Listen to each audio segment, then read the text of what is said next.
오늘 하나님 말씀 히브리서 11장 17절로 우리 모두 함께 영광 돌리겠습니다. 믿음으로 노아는 아직 보지 못하는 일에 경고하심을 받아 경외함으로 방주를 예비하여 그 집을 구원하였으니 이로 말미암아 세상을 정죄하고 믿음을 좇은 의의 후사가 되었느니라. 아멘. 아멘. 제법 이제 초속으로 쌀쌀한 날씨, 참 완연한 가을이 된 것 같습니다. 이 가을은 우리가 독서의 계절이요 기도의 계절입니다. 기도해야 됩니다. 오늘 우리가 살 수 있는 건 기도 아니면 살 수 없습니다. 믿음의 기도는 반석을 쪼개고 생수가 솟아나게 하고, 믿음의 기도는 홍해를 갈라 이제 바닥 아래 길을 내시고, 믿음의 기도는 저 요단강을 가르고 마침내 젖과 꿀이 흐르는 땅, 축복의 땅, 하나님의 약속의 땅을 우리가 밟게 해 주실 줄로 믿습니다. 우리가 지금까지 무엇을 믿고 무엇을 따랐고 무엇 때문에 여기까지 왔습니까? 하나님의 다 은혜로 여기까지 온 줄로 믿습니다. 아브라함 이전에 믿음의 조상들 중에 이제 아벨과 에녹과 노아가 있는데, 오늘 이 노아에 대해서 말씀을 드리겠습니다. 옛적에 한국에 이제 일기예보는 라디오를 통해서 나왔어요. 그것도 그때 유명한 금성 라디오. 그 라디오의 귀를 늘 기울이죠. 그러면 오늘 날씨가 어떤가, 내일 날씨가 어떤가, 이런 것을 알 수가 있는데 맨날 틀렸어요. 그때는 참 많이 틀렸습니다. 그런데 이제 오늘 우리 예보관들의 소리보다 더 정확했던 것이 무엇인 줄 아십니까? 그때 당시에 어르신들의 몸에서 알아요. 반응을 해요. 그래서 내 삭신이 아프는 거 보니까 날씨가 굳겠구나, 이런 얘기들을 했어요. 또 바람이 부는 방향에 따라서 이제 오늘은 날씨가 좋겠다, 오늘은 날씨가 아무래도 비 올 것 같다, 으슬으슬하다, 이랬습니다. 또 작은 날파리들이 많이 날아다니는 그런 날은 이 곤충들이 막 움직임을 통해서 비가 오겠다, 빨리빨리 서둘러서 일터에서 집으로 가자, 그렇습니다. 이런 것들이 오히려 더 정확했던 것 같습니다. 지금은 인공위성으로 대기권과 대기권 밖의 현상을 알 수가 있죠. 그래서 한국에서도 이제 일기에 대한, 날씨에 대한, 일기에 대한 인공위성을 저 나로도에서 쏘아 올렸습니다. 그래서 한국도 이제는 세계적으로 어깨를 나란히 하면서 이 많은 이제 기류의 흐름과 방향을 통해서 더 정확한 예보를 하고 있습니다. 그러나 아무리 현대 과학도 정확히 알 수 없는 것이 뭔가 지진이래요. 지진, 대지진 특별히 이런 지금 비권 같은 이런 것들이 미리 알 수 있으면 얼마나 좋겠어요. 그런데 미리 알 수 없다는 거예요. 그런데 우리는 미리 알 수는 없지만은 미리 준비하고 대비하면은 큰 피해를 덜 입게 된다라는 그런 뉴스가 나오고 있습니다. 그래서 우리는 비구원을 위해서, 남가주에 특히 비구원을 위해서 기도를 많이 하고, 준비할 게 뭐예요? 그 다음에는요, 물을 많이 준비해 놔야 돼요. 물. 그래서 1원갤런짜리 이런 것들을 많이 준비해 놓으면 좋겠습니다. 오늘날 우주에 인공위성을 띄워서도 하루하루의 날씨도 정확히 알 수가 없습니다. 그런데 무려 120년 후에 있을 일기예보가 100% 맞았다는 거죠. 하나님의 일기예보는 마침내 120년 후에 100% 맞춰서 인류 대홍수가 나서 온 세상을 완전한 물에 잠기게 되었습니다. 그런데요, 저는 더 위대한 노아를 보면서 나도 노아와 같은 믿음을 달라고 오직 하나님 말씀에 순종하는 믿음을 달라고 기도했습니다. 마태복음 16장 2절로 3절을 보니까 이렇게 말씀합니다. 같이요. 예수께서 대답하여 가라사대 너희가 저녁에 하늘이 붉으면 날이 좋겠다 하고 아침에 하늘이 붉고 흐리면 오늘은 날이 굳겠다 하나니 너희가 천기는 분별할 줄 알면서 시대의 표적을 분별할 수 없느냐. 눈에 보이는 자연 세계만을 파악해 놓고 마치 참 진리를 정말 파악해 놓은 양 우쭐해하는 당시의 서기관들과 바리새인과 사두개인들에게 진리의 참 실체가 무엇인가를 예수님께서는 말씀해 주면서 눈에 보이지 않고 세계에 속하지 않는 것이며 인간이 겸손한 심령으로 하나님의 계시에 의존하지 않는다면 그것을 깨달을 수 없다는 그런 풍자적인 말씀입니다. 지금이 어느 때인가? 지금이 어느 때죠? 은혜의 때입니다. 이 은혜의 때를, 이 은혜의 시대이며 예수 그리스도를 믿음으로 구원을 얻을 때임을 믿으시기 바랍니다. 지금은 그래서 복음 시대라 그래요. 은혜의 시대를 무슨 시대요? 복음 시대라 그렇습니다.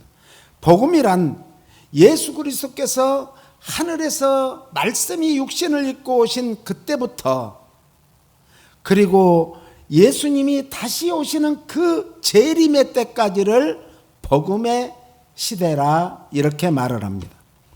그러면 은혜란 무엇입니까? 은혜란 이 헬라어로 보니까 카리스라고 그래요. 따라서 하나님의 무조건적이고도 자의적인 사랑을 뜻한다. 그러니까 하나님이 우리를 스스로 사랑해 주시고 스스로 택해 주시고 스스로 우리를 구원해 주시는 그 놀라운 은혜인데 거기에 딱 하나 조건이 있어요. 하나님께서 온 우주 만물을 창조하시고 에덴 동산을 만들어 주셨어요. 그리고 아담과 하와에게 약속을 했어요. 이 에덴 동산에 있는 모든 것은 다 너희 임의로 먹되 저 동산 중앙에 있는 선악과는 따먹지 말아라. 한 가지 약속을 했어요. 그랬는데 하나님의 소리를 잘 듣고 성령의 사람이 되면 절대로 따먹지 않습니다. 그런데 한가로울 때 집에서 그냥 하와가 쉬고 있는데 악한 것이 쫙 와서 사단이 와가지고 하와를 뭐라고 해요? 야, 저 동산 중앙에 있는 나무를 한번 봐. 그러니까 보니까 어때요? 먹음직도 하고 보암직도 했다는 거죠. 우리가 세상에서 먹음직스럽고 보암직스러운 것은 어쩌면 우리를 다 유혹하는 거예요. 유혹하는 거. 옛날에 우리 고향에서는요, 우리 친구도 그날 같이 죽었는데 보고 있잖아요. 보고를 이렇게 잘 손질을 하면은 그 안에서 보고알도 나오고 내장도 나오잖아요. 그런데 이 보고알이 햇빛에 물이 이렇게 흘러가는데 물이 움직이잖아요. 그러면 햇빛에 비치면 보고알이 반짝반짝반짝반짝하니 아주 보기가 좋대요. 그래서 그날 아침에 이제 와가지고 그 엄마가 그걸 너무 탐스러우니까 주워다가 이제 시쳐서 끓여 먹었는데 7 식구 중에 1명만 안 먹고 6명이 다 죽었어요. 이 보암직도하고 먹음직스러운 것, 이게 참 조심해야 될 거예요. 바로 그것이 선악과가 아니었습니까? 이 은혜의 시대가 지금 저물어가고 있습니다. 하나님의 은혜의 시대에는 하나님의 영광이 쫙 드리우고 있어요. 온 지구상에 온 우주에 하나님의 영광의 옷자락으로 쫙 드리우고 있는데 은혜의 시대가 지나가면 하나님의 영광의 옷자락도 거둬들이는 거예요. 이때는 오직 환난과 심판의 때가 기다릴 뿐입니다. 우리는 먼저 홍수의 원인에 대해서 알아보겠습니다. 창세기 5장에서는 아담 자손의 족보에 대해서 말씀을 하신 다음에, 그리고 창세기 6장에서는 노아를 중심으로 타락한 자에 대한 심판과 의로운 자에 대한 구원의 은혜와 또 이 모든 것이 이렇게 교차되는 대홍수의 생활로 보여줍니다. 인류사의 초기에는 사람들이 오래오래 살았습니다. 장수했습니다. 에녹만 봐도 하나님과 동행한 시간만 300년을 살았다고 했잖아요. 오래오래 살았어요. 그런데 그래서 그 많은 세월 동안 뭐 했다는 거예요? 얼마나 많은 자녀들을 낳았겠어요. 그러니까 인구가 기하급수적으로 늘어나게 되죠. 그러면서 이번에 이 한국에 보니까 저기 충청도 괴산인가요? 거기 구운에서 9명 자녀들을 9명을 낳았어요. 그런데 방 두 칸에다가 화장실이 하나요. 그러니까 얼마나 힘들겠습니까? 그래서 이제 충청북도 그리고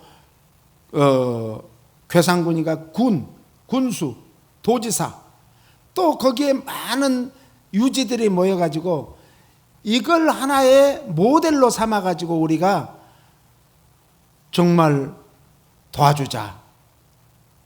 이 사람이 많이 사는데 화장실이 하나면 얼마나 힘들겠어요. 11명이 사는데 부모까지.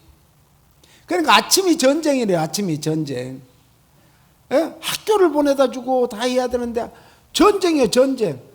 그래서 이제 십시일반으로 이렇게 모아가지고 5억을 들여가지고 집을 잘 지어줘가지고 거기에 이제 자녀들이 마음껏 자기들만의 공간에서 쉴 수 있고 놀 수 있고 공부할 수 있고, 그리고 화장실도 여러 개 되니까 마음껏 쓸 수 있는 그런 공간을 만들어 주었다고 합니다.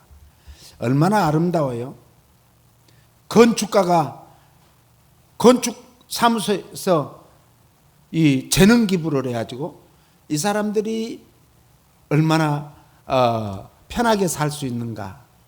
그래서 2층 집을 생각했다가 애들이 2층에서 올라갔다 내렸다 그러다가 넘어지면 안 될 것 같아서 1층으로만 이렇게 했다는 그런 기사였습니다. 오늘 우리도 나에게 있는 그 재능, 나에게 있는 것을 가지고 하나님 앞에도 쓰임받아야 되고 세상에도 우리가 빛과 소금이 되도록 쓰임받아야 될 줄로 믿습니다.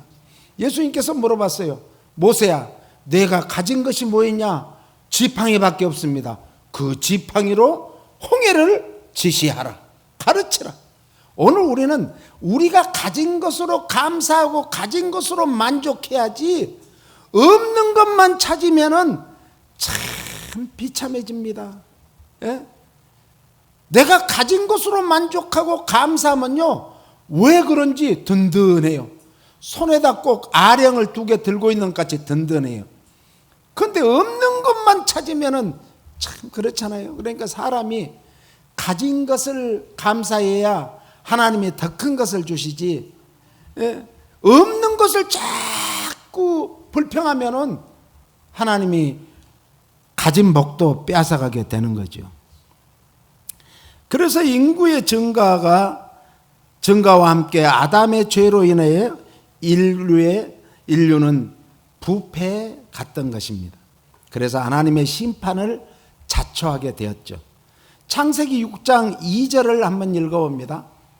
하나님의 아들들이 사람의 딸들의 아름다움을 보고 자기들이 좋아하는 모든 여자를 아내로 삼는지라.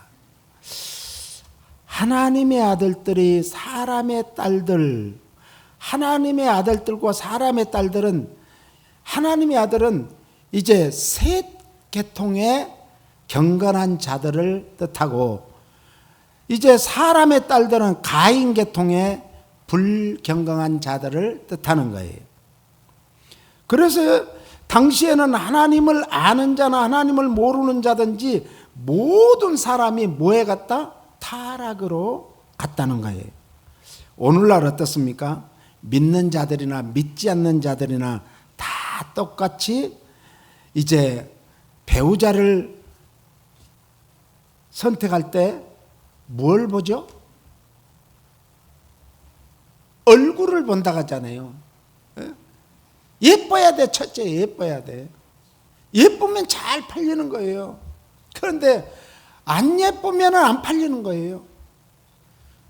우리 어떤 아는 딸이 이화여대를 나왔어요. 목사님 딸인데.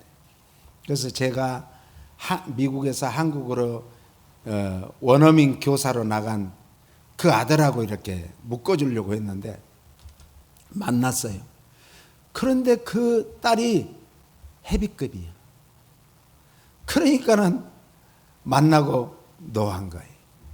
그러니까 아무리 이대를 나오든 고대를 나오든 서울대를 나오든 연대를 나오든 예뻐야 된다. 예뻐. 여자는 예뻐야 돼. 그런데요, 더 중요한 것은 우리가 이 보이는 것을 자꾸 추구하니까 그러지, 보이지 않는 뭘 봐야 돼요?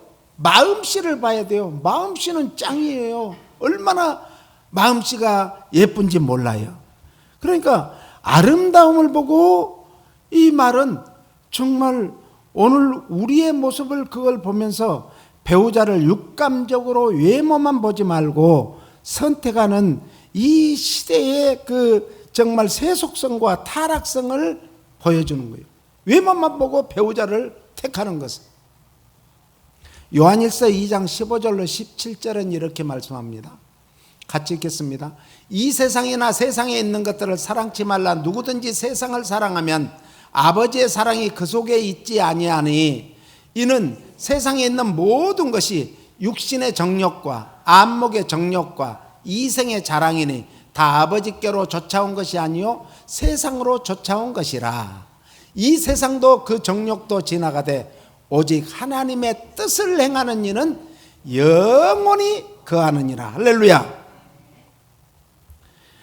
세상이란 것은 사탄의 지배를 받는 악한 체제의 세상을 말하는 거예요. 16절에 보니까 사람들로 하여금 하나님을 대적으로 만드는, 대적하도록 만드는 세상의 그 세 가지를 구체적으로 설명해 주는데, 그것 첫째가 육적이라는 거예요. 육적, 육신. 육신이란 것은 따라서서 타락하여 죄로 물든 인간의 본성을 뜻한다. 예? 우리는 다 하나님 앞에 죄를 지어서 의인은 없나니 하나도 없어요. 다 타락되었어요. 그런데 예수 믿는 사람들은 거기에서 예외가 되어야 되는데, 오늘날은 예수 믿는 사람들이나 안 믿는 사람들이나 다 섞여버렸어. 섞여버렸어. 가치관이 똑같아져 버렸어요. 그들의 오늘 우리의 신앙관을 한번 생각해 보세요. 내가 세상 사람들과 가치관이 어쩌면 완전히 달라야 되는데 똑같아요. 똑같아. 이것이 인간의 본성인 거예요. 본성. 그런데 우리는 인간의 본성으로 살면 영원히 죽되 멸망받지만은 하나님의 의로 살면 영원히 구원받고 영생을 얻게 됨을 믿으시기 바랍니다. 그 다음에 보니까 안목의 정욕, 따라서 눈을 통해 들어오는 모든 탐욕을 뜻한다. 예, 견물생심이라는 말이 있어요. 보면은 가지고 싶은 거예요. 보면은 취하고 싶은 거예요. 보면은 사고 싶은 거예요. 어떤 부잣집 마나님이 매일 출근을 어디로 하는가? 목욕탕으로 가서 백악관이 아니죠. 백화점으로 가는 거예요. 그러니까 목욕탕에 가서 딱 씻고 좀 릴렉스 하다가 이제 시간이 나면 점심을 먹고 백화점으로 가는 거예요. 자기는 아이 쇼핑만 한다고 그러는데 그날 역시 갔는데 또 사게 되는 거예요. 또 사게 되는 거예요. 나중에요, 이 자기 집에 쌓이는 거에 많으니까 거기에서 내놓은 거 보면은 거의 반 가까이가 이 태그도 안 뗀 그런 옷들이 나오는 거예요. 그것들이 이제 무슨 마켓이라고 그러죠? 거기에 보면은 그 사장님이 TV에서 설명하대요. 나 이거 보라고. 이게 수백만 원짜리인데 여기에서는 10만 원, 20만 원에 팝니다. 닦지도 안 뗀 거예요. 닦지도 안 뗀 거예요. 참 안목의 정욕이라는 것은 무섭습니다. 예? 아담이 또 다윗같이 위대한 왕도 눈으로 보니까 예쁜 여자가 뭐라고 했더라? 목욕을 하고 있어요. 알아보러 가니까 자기에게 제일 충성하는 충직한 장군의 와이프예요. 그를 취하잖아요. 그를 취해요. 오늘 우리는 안목의 정욕을 이길 수 있는 게 뭔가? 믿음의 주여 또 온전케 하시는 이인 예수님만 바라보는 거예요. 자꾸 주님만 바라보는 거예요. 그러면요, 자기하고 같이 있는 사람, 가까이 있는 사람들 볼 때마다 예수님처럼 보이는 거예요. 옆 사람이 당신을 보니 예수님처럼 보입니다. 당신을 보니 하나님처럼 보입니다. 예, 우리가 하나님은 아니에요. 예수님이 아니에요. 예수님처럼 보여야 되는 거예요. 그 다음에 보니까 이생의 자랑이 있어요. 이생의 자랑은 따라서 이 세상의 소유에 집착하는 오만이나 허영을 말한다. 예?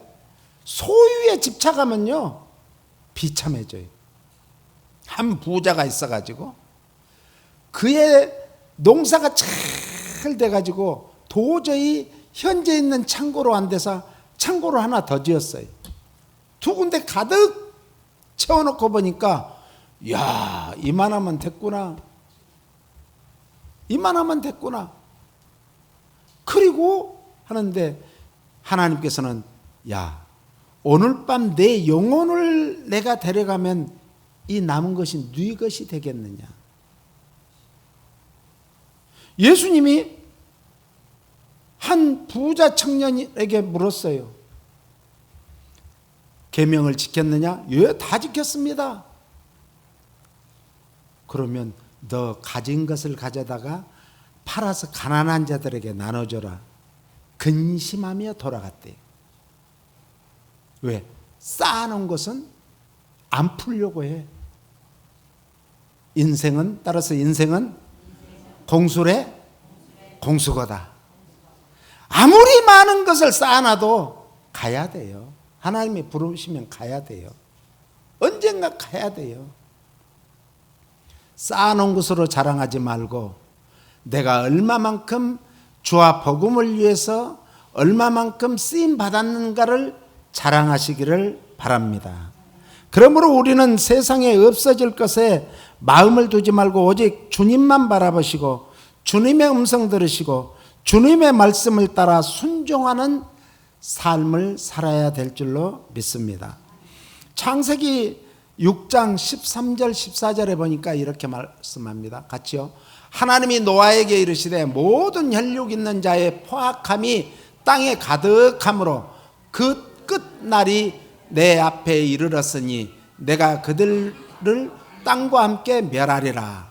너는 고페르나무로 너를 위하여 방주를 만들되 그 안에 칸들을 막고 역청을 그 안팎에 칠하라.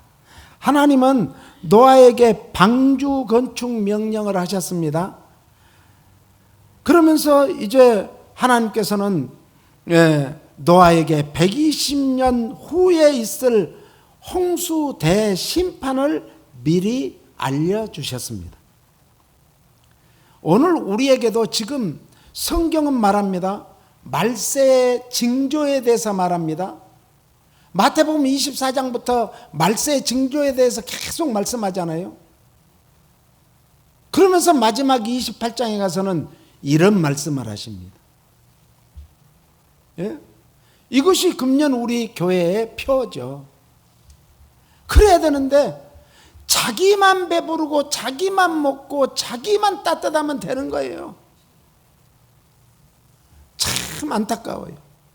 우리 교회도 구호는 이렇게 붙였는데 과연 내가 하나님 앞에 성교헌금을 얼마를 했는가 뒤돌아봐야 돼. 하나님 앞에 쓰임받는 것이 내 거예요. 남은 거예요. 왜? 세상의 것은 도적질하고 동록에 치고 조미 먹지만 하늘나라 보고에 쌓아놓으면 거기는 아무도 빼앗아갈 적 없어요. 몇 배로 불어날지 몰라요. 최하로 30배, 60배, 100배가 불어날 거예요. 그건 뭐예요? 결국 나에게 상급으로 주어지는 거예요. 창세기 18장 17절 21절에서도 하나님께서는 아브라함에게도 소돔과 고모라의 불심판을 미리 예고해 주셨습니다. 하나님은 어느 시대든지 경건한 자에게 친밀한 교제를 하나님과 나누는 자에게, 친밀한 교제 나누는 거에 뭐예요? 기도하는 자에게 하나님의 비밀을 알려주셨음을 믿으시기 바랍니다. 시편 25편 14절을 봅니다. 여호와의 친밀함이 경외하는 자에게 있으며 그 언약을 저희에게 보이시리로다.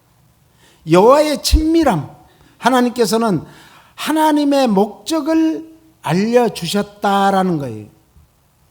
하나님이 지금 계획하고 목적하신 것을 알려주셨다라는 것이 오늘 시편 25편 14절 말씀입니다. 하나님의 목적은 뭔가?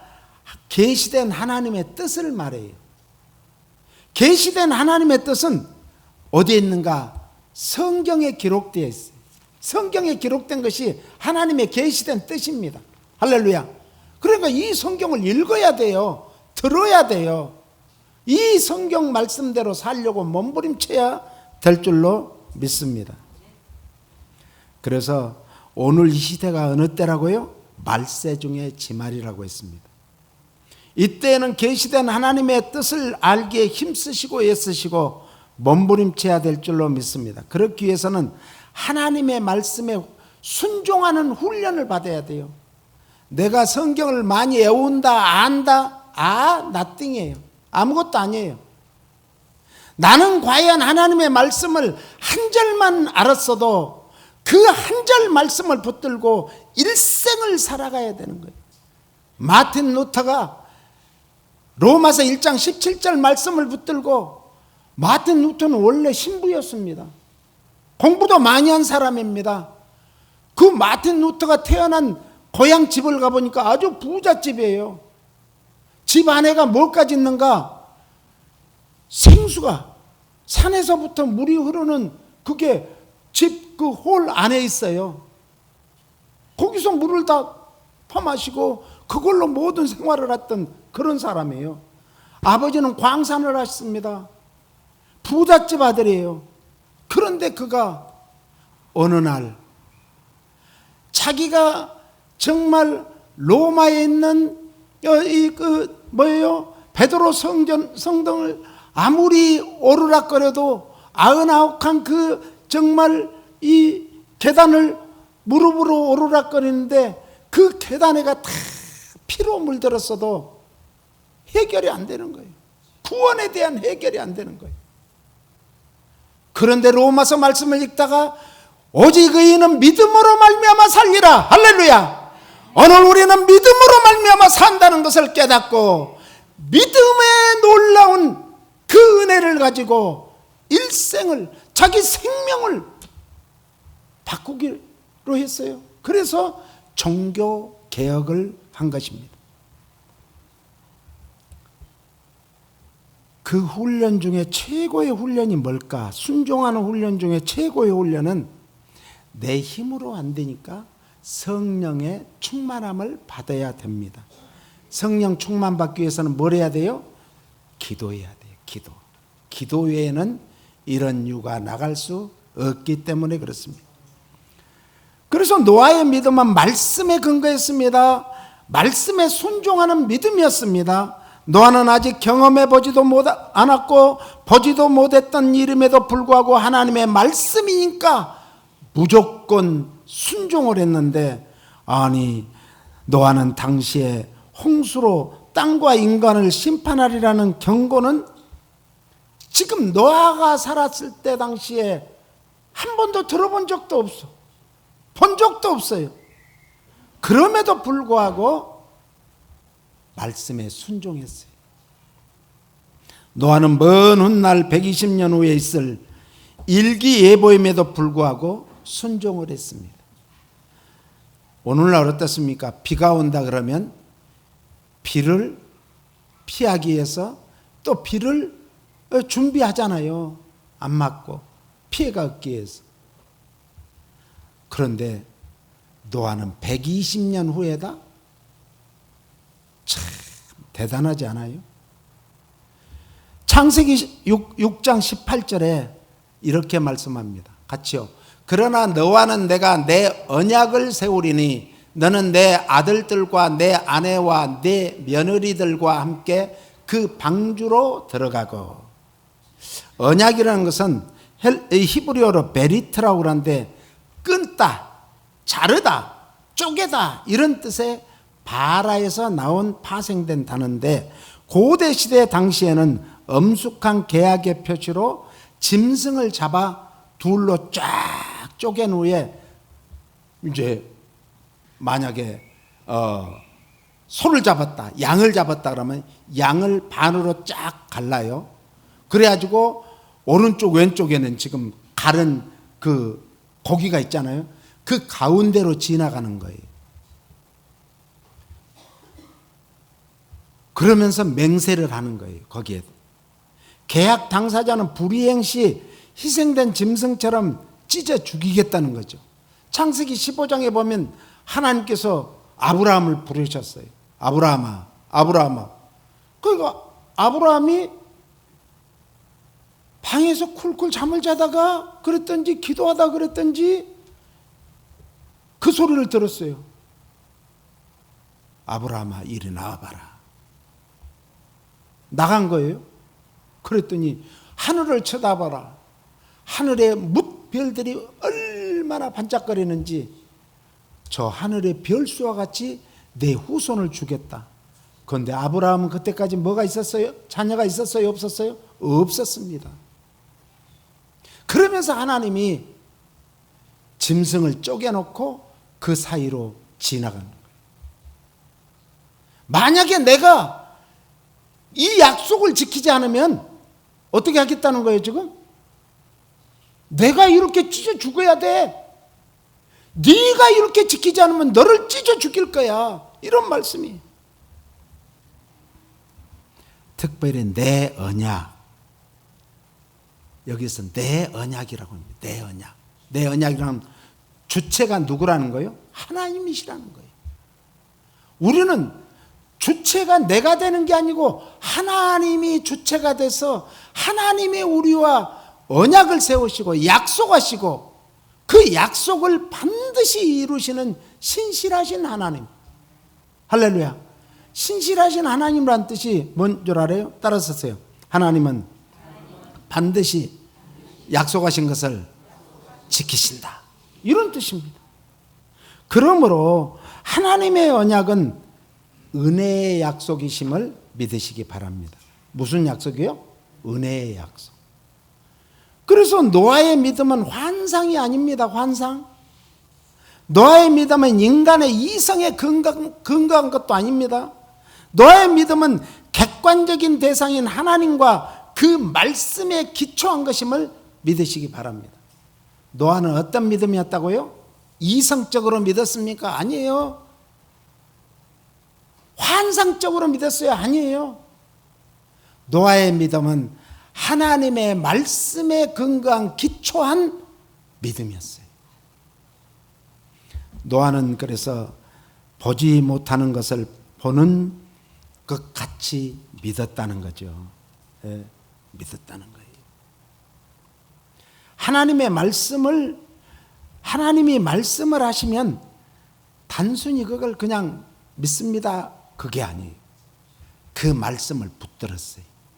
그 말씀을 자기 신비에 새겼어요. 오늘 이런 체험이 있어야 돼요. 오늘 우리가 하나님 말씀을 읽다가, 말씀을 듣다가 성령의 놀라운 역사심으로 내 심령을 막 치는 거예요. 방망이같이 때리는 거예요. 불같이 내 심령을 뜨겁게 하는 거예요. 거기서 내가 막 뒤집어지는 거예요. 변화되는 거예요. 어찌할꼬. 그런 역사가 있어야 될 줄로 믿습니다. 하나님의 말씀을 하셨을 때 단순히 믿은 것뿐만 아니라 그 말씀을 자기 것으로 삼았다는 거예요.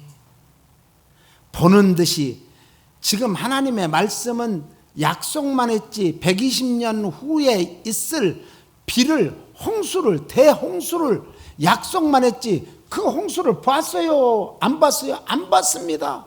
그러나 보는 것 같이 믿었어요.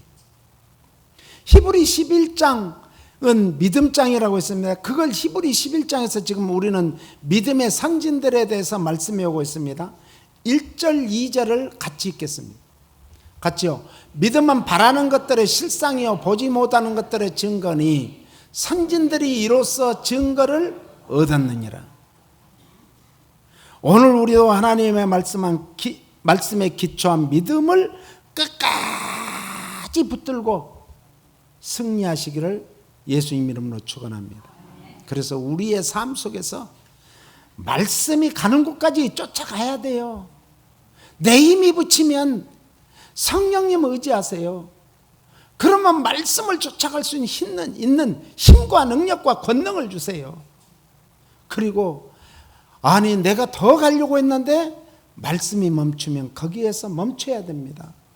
그래서 말씀 따라 사는, 오늘 물고기는 물에서 살면서 물을 헤쳐 올라가는 그런 생명 있는 살아있는 물고기는 물을 헤쳐 올라가는 거예요. 그 비가 많이 장대비가 쏟아질 때요, 우리 집에서 이제 바닷가를 가려면은 버스로 한 30분 이상을 가야, 3, 40분을 가야 돼요. 그런데 바닷고기가 떨어져요, 마당에. 또 논에서 사는, 또 그 시내가에서 사는 미꾸라지, 또 붕어 이런 것도 떨어져요. 오늘 노아는요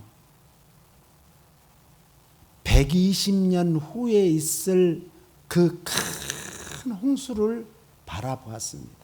무엇으로요? 믿음으로.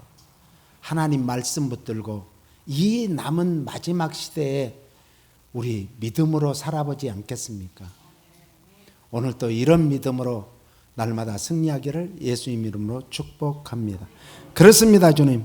오늘 우리가 살아도 주를 위해 살고 죽어도 주를 위해 죽는다고 하면서도 우리의 삶 속에서 과연 얼마만큼 하나님의 말씀이 내 심령 골수를 쪼개고 남음 있는지 깨닫는, 그런 체험할 수 있는 이 한 주간이 되게 하여 주시옵소서.